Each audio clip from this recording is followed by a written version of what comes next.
नमस्कार दोस्तों। और स्वागत है आपका विशेष ज्योतिषीय वीडियो में, जहां मेष राशि के स्वामी स्वयं मंगल हैं। और जब मंगल गोचर करता है तो इसका सीधा प्रभाव मेष राशि वालों के मन, विचार, स्वास्थ्य, करियर, दाम्पत्य जीवन और आर्थिक स्थिति पर पड़ता है। मंगल को ऊर्जा, साहस, प्रतिस्पर्धा, क्रोध और निर्णय क्षमता का प्रतीक माना जाता है। जब यह ग्रह आपकी ही राशि में गोचर करता है या आपके लग्न, चतुर्थ, सप्तम, अष्टम या दशम भाव में आता है, तो यह आपके जीवन के कई क्षेत्रों में तेज बदलाव लाता है। वर्ष 2025 में मंगल का प्रमुख गोचर जुलाई, सितंबर और नवंबर में होने वाला है, और यह गोचर विशेष रूप से मेष राशि वालों के लिए अत्यंत महत्वपूर्ण रहने वाला है। आज हम विस्तार से चर्चा करेंगे मेष राशि वालों के लिए मंगल के गोचर का प्रभाव। यह गोचर आपके जीवन में क्या परिवर्तन लेकर आने वाला है, किन क्षेत्रों में आपको सफलता मिलेगी और किन क्षेत्रों में सावधानी बरतनी होगी, इस सबकी गहराई से जानकारी देने जा रहे हैं। हम इस वीडियो में मंगल ग्रह की चाल, उसकी दशा और अंतर्दशा के अनुसार आपकी राशि पर होने वाले प्रभाव का विश्लेषण करेंगे। साथ ही हम जानेंगे कि किन उपायों से आप इन प्रभावों को अपने पक्ष में बदल सकते हैं और जीवन को अधिक उन्नत बना सकते हैं। अब बात करते हैं कि यह गोचर कौन कौन से बदलाव लेकर आएगा। सबसे पहले मेष राशि के जातकों के व्यक्तित्व में तेजस्विता, आत्मविश्वास और प्रतिस्पर्धा की भावना में वृद्धि होगी। आप अपने करियर और व्यवसाय में निर्णायक फैसले लेने की स्थिति में रहेंगे। आपके भीतर नेतृत्व क्षमता प्रबल होगी और लोग आपके निर्णयों का पालन करेंगे। कार्य क्षेत्र में यदि आप लंबे समय से प्रमोशन या किसी विशेष परियोजना का इंतजार कर रहे थे, तो यह समय आपके लिए अत्यंत फलदायी सिद्ध हो सकता है। विशेषकर जुलाई और अगस्त के महीने करियर में आगे बढ़ने का अवसर देंगे, क्योंकि इस समय मंगल आपके दशम भाव में गोचर करेगा, जो कि कार्य और सामाजिक स्थिति का भाव है। दूसरी ओर मंगल का यह गोचर थोड़ी आक्रामकता भी ला सकता है। आपका स्वभाव कुछ अधिक उग्र हो सकता है, जिससे व्यक्तिगत संबंधों में तनाव उत्पन्न हो सकता है। विवाहित जीवन में छोटे छोटे विवादों को यदि समय रहते सुलझा न लिया जाए, तो वे बड़े विवादों का रूप ले सकते हैं। अतः इस समय धैर्य, संयम और संवाद को प्राथमिकता देना अत्यंत आवश्यक है। प्रेम संबंधों की दृष्टि से समय थोड़ा मिश्रित है। जहां एक ओर प्रेम में उत्साह और ऊर्जा की वृद्धि होगी, वहीं दूसरी ओर अहंकार या वर्चस्व की भावना से रिश्ते में दरार भी आ सकती है।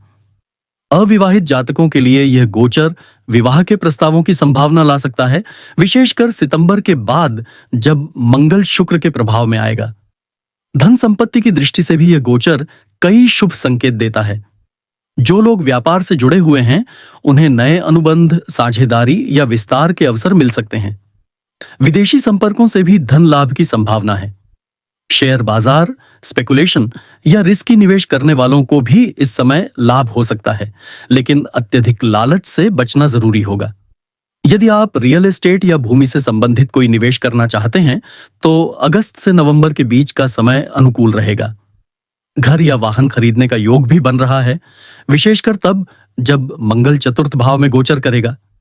लेकिन ध्यान रहे कि दस्तावेजों की जांच पड़ताल अच्छी तरह करें और किसी कानूनी पेंच में न फंसें। स्वास्थ्य की दृष्टि से भी यह समय अत्यंत महत्वपूर्ण है। चूंकि मंगल शरीर की ऊर्जा और रक्त प्रवाह को नियंत्रित करता है, अतः इस समय रक्तचाप, सिर दर्द, जलन, त्वचा संबंधी समस्याएं या चोट चपेट की संभावना थोड़ी अधिक हो सकती है। विशेषकर वे लोग जो खेलकूद, सेना, पुलिस या इंजीनियरिंग जैसे क्षेत्रों से जुड़े हुए हैं, उन्हें सतर्क रहना चाहिए। नियमित योग, प्राणायाम और आयुर्वेदिक पद्धतियों को अपनाकर आप इन समस्याओं से बच सकते हैं। साथ ही क्रोध पर नियंत्रण रखना भी इस समय सबसे बड़ा उपाय रहेगा। ग्रहों की चाल के अनुसार जुलाई में मंगल का गोचर कर्क राशि में होगा, जो आपकी राशि से चतुर्थ भाव में आता है। यह स्थिति थोड़ी अशुभ मानी जाती है, क्योंकि मंगल यहां नीच का होता है। इस समय मानसिक तनाव, घरेलू कलह, माता पिता से मनमुटाव की संभावना हो सकती है। अगस्त में मंगल सिंह राशि में प्रवेश करेगा, जो पंचम भाव को दर्शाता है। यह समय विद्यार्थियों, प्रेमियों और कलाकारों के लिए उत्तम रहेगा। सितंबर से नवंबर तक मंगल कन्या, तुला और वृश्चिक में गोचर करेगा, जो क्रमशः छठे, सप्तम और अष्टम भाव में आता है। इन गोचरों का क्रमशः स्वास्थ्य, दाम्पत्य जीवन और अचानक घटने वाली घटनाओं पर प्रभाव पड़ेगा। अब बात करते हैं दशा और अंतर्दशा की। यदि आपकी कुंडली में वर्तमान समय में मंगल की महादशा, अंतर्दशा या प्रत्यंतर दशा चल रही है, तो यह गोचर और भी अधिक प्रभावशाली होगा।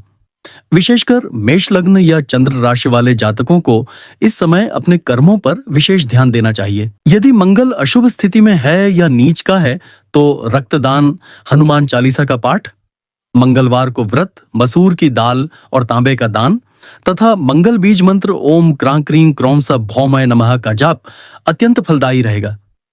साथ ही अपने भाई बहनों के साथ संबंध मधुर बनाए रखें, क्योंकि मंगल भाई का भी कारक ग्रह है।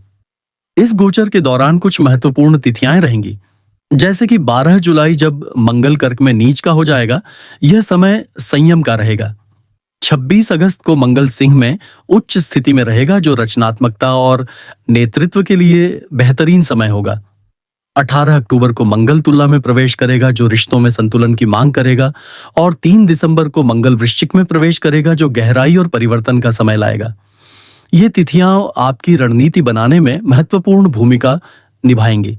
यदि आप व्यवसायी हैं, तो इस समय आपको प्रतियोगिता से घबराने की आवश्यकता नहीं है। आपकी ऊर्जा और जोश आपके प्रतिस्पर्धियों से आपको आगे रखेगी। यदि आप किसी कानूनी विवाद में फंसे हैं, तो यह समय निपटारा कराने के लिए सही है। सरकारी नौकरी की तैयारी कर रहे छात्र या सेना, पुलिस, अग्निशमन आदि से संबंधित क्षेत्र के लोग इस समय सफलता प्राप्त कर सकते हैं। इंजीनियरिंग, टेक्नोलॉजी, मशीनी उपकरण, कंस्ट्रक्शन और रियल एस्टेट से जुड़े जातकों के लिए भी यह समय काफी अनुकूल रहेगा। इसके अतिरिक्त जो जातक विदेश यात्रा की योजना बना रहे हैं, उनके लिए यह गोचर कुछ विशेष संकेत देता है। विशेषकर जब मंगल नवम भाव से होकर गुजरेगा, यह स्थिति यात्राओं, धर्म, उच्च शिक्षा और विदेश संपर्कों के लिए होती है। यदि आप उच्च शिक्षा या स्कॉलरशिप के लिए प्रयासरत हैं, तो यह समय प्रयासों को गति देने के लिए अनुकूल है। साथ ही धार्मिक यात्रा की भी संभावनाएं बन रही हैं, विशेषकर अक्टूबर से नवंबर के बीच, जब मंगल तुला और वृश्चिक राशि में रहेगा। ध्यान देने वाली बात यह है कि मंगल जब अष्टम भाव में आता है, तब यह गूढ़ रहस्यों, ज्योतिष, गहन अनुसंधान और जीवन के रहस्यमय पक्षों को जागृत करता है। यह समय आत्मचिंतन, तपस्या और गहराई से आत्मनिरीक्षण करने का होता है। व्यक्तिगत रूप से जो लोग पहले से ही मानसिक रूप से संघर्ष कर रहे हैं, जैसे कि चिंता, अवसाद या गुस्से की समस्या, उन्हें इस दौरान ध्यान, योग और शांत संगीत को अपनी दिनचर्या में शामिल करना चाहिए। मंगल जब नीच का होता है या अष्टम भाव में होता है, तो यह मानसिक बेचैनी, अस्थिरता और विवादों को बढ़ा सकता है। अतः घर के वातावरण को शांत, सुखद और आध्यात्मिक बनाए रखना बहुत आवश्यक हो जाता है। महिलाओं के लिए यह गोचर विशेष ध्यान देने योग्य है। विशेषकर वे महिलाएं जो मातृत्व की योजना बना रही हैं, उनके लिए पंचम और अष्टम भाव का गोचर स्वास्थ्य की दृष्टि से अत्यंत महत्वपूर्ण है। इस दौरान उन्हें नियमित चिकित्सा परामर्श, पोषण और मानसिक स्थिरता पर ध्यान देना चाहिए। जो महिलाएं प्रोफेशनल्स हैं, उन्हें इस समय नई जिम्मेदारियां मिल सकती हैं या कार्य क्षेत्र में बदलाव के संकेत मिल सकते हैं। यह समय अपने आत्मबल, आत्मविश्वास और साहस को पुनः जागृत करने का है। अगर हम बच्चों की बात करें, विशेषकर मेष राशि के विद्यार्थियों की, तो यह गोचर उनके लिए प्रतियोगी परीक्षाओं की तैयारी में सफलता दिला सकता है। विशेषकर जिनकी कुंडली में पंचम भाव में शुभ ग्रह स्थित हों, वे विद्यार्थी अपनी पढ़ाई में नए स्तर तक पहुंच सकते हैं, लेकिन उन्हें गुस्से, चिड़चिड़ेपन और आलस्य से बचना होगा, क्योंकि मंगल का अधिक प्रभाव उन्हें जल्दी ऊबने वाला और जल्द प्रतिक्रिया देने वाला बना सकता है। इस समय मन को केंद्रित करने वाले उपाय, जैसे कि गणेश अथर्वशीर्ष का पाठ, सूर्य नमस्कार या विष्णु सहस्त्रनाम, अत्यंत लाभदायक होंगे। अब यदि आप नौकरी बदलने की सोच रहे हैं या नई नौकरी की तलाश कर रहे हैं, तो यह गोचर आपके लिए एक बेहतरीन अवसर बन सकता है। दशम और एकादश भाव पर मंगल की दृष्टि आपको नई दिशा देने वाली है। यदि आप आत्मनिर्भर बनना चाहते हैं, खुद का व्यापार शुरू करना चाहते हैं या किसी पुराने व्यापार को नया रूप देना चाहते हैं, तो यह समय आपकी ऊर्जा और आत्मबल के लिए उपयुक्त रहेगा। लेकिन याद रहे, जोश में आकर कोई ऐसा निर्णय न लें जो बिना सोच विचार के हो। हमेशा अपने वरिष्ठों, शुभचिंतकों और अनुभवी व्यक्तियों की सलाह लेकर ही किसी निर्णय पर पहुंचना इस गोचर की कुंजी होगी। अब बात करते हैं उन विशेष उपायों की जो मंगल के इस गोचर को संतुलित करने में आपकी सहायता करेंगे। मंगलवार के दिन लाल वस्त्र धारण करें, श्री हनुमान जी का दर्शन करें, हनुमान चालीसा का पाठ करें और बूंदी का भोग लगाएं। साथ ही मंगलवार को मसूर की दाल, गुड़, तांबा, लाल चंदन, लाल वस्त्र या मूंगा दान करने से भी सकारात्मक ऊर्जा का संचार होगा। यदि कुंडली में मंगल नीच का हो या पाप ग्रहों से पीड़ित हो तो मूंगा रत्न धारण करने की सलाह दी जाती है, लेकिन इसे धारण करने से पहले किसी योग्य ज्योतिषी से कुंडली का परामर्श अवश्य लें। जिनके जीवन में बार बार दुर्घटनाएं, चोट, अचानक धन हानि या गुस्से की अधिकता होती है, उन्हें भी मंगल के उपाय नियमित रूप से करने चाहिए। अपने भाई बहनों से अच्छे संबंध बनाए रखें, क्योंकि यह भी मंगल को प्रसन्न करता है। किसी ब्राह्मण या जरूरतमंद को भोजन कराना और रक्तदान करना भी मंगल के दोषों को कम करता है।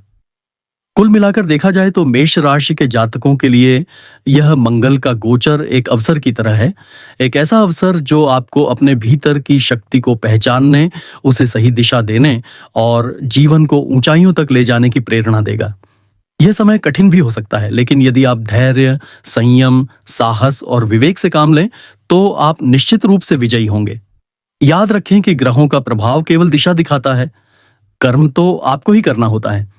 और यदि आपका कर्म सही है तो मंगल जैसा ग्रह भी आपके जीवन को महाशक्ति दे सकता है। तो दोस्तों, आशा है कि यह विस्तृत और गहन जानकारी आपको मेष राशि में मंगल गोचर के प्रभाव को समझने में मदद करेगी। यह वीडियो अगर आपके लिए उपयोगी रहा हो तो कृपया इसे लाइक करें, अपने मित्रों और परिजनों के साथ शेयर करें और चैनल को सब्सक्राइब जरूर करें, ताकि हम आपको इसी तरह की और सटीक वैज्ञानिक और आध्यात्मिक जानकारी समय समय पर प्रदान करते रहें। अगले वीडियो में हम किसी और राशि के मंगल गोचर या किसी और ग्रह की चाल की व्याख्या करेंगे। तब तक के लिए आप सभी को शुभकामनाएं और मंगलमय भविष्य की कामना। जय श्री राम।